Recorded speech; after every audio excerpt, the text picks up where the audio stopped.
trying. I don't know, the man just has this way of getting under my skin. If he's not half bloody naked, then he's hungover and doing his sweaty workout smack dab in the middle of your living room. I'll talk to him about exercising outside. Yes, but you shouldn't have to do that, Jack.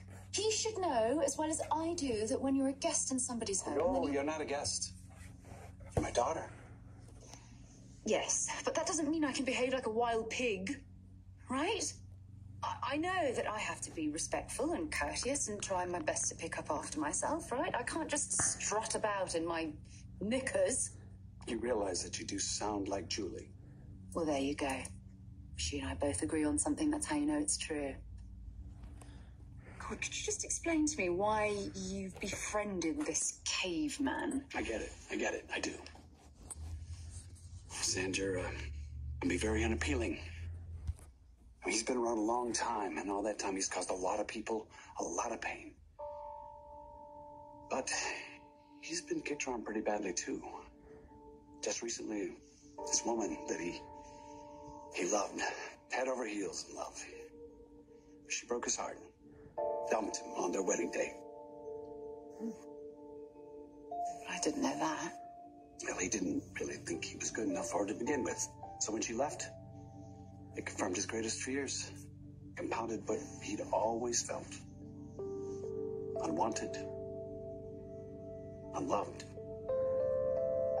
You know, he's part of this great big clan, this big family. It's so tight-knit, but they don't welcome him. They don't embrace him. Not in the slightest. In fact, quite the opposite. So I think all this bravado and brawn, I think it's just him hiding how much he's hurting.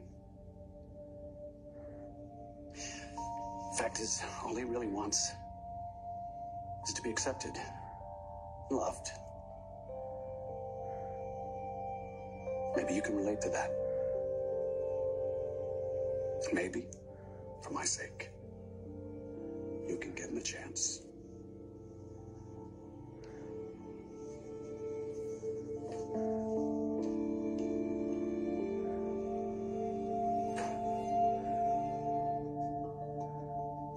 Why were you looking at Gwen's chart anyway?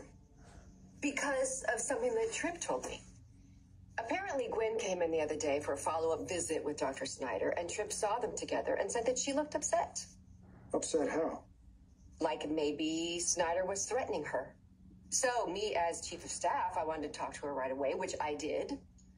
And she claimed that he did nothing inappropriate.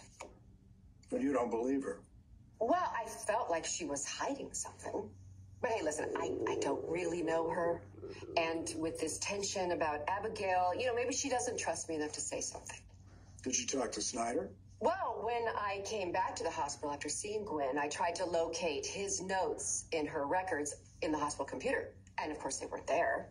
So I asked him where they were, and he told me that he writes the whole thing out by hand. This sounds like bull to me. Well, whether it is or it isn't, it seemed like he didn't want me to see it. Well, you have him now, don't you? Well, only what he inputted after I spoke to him.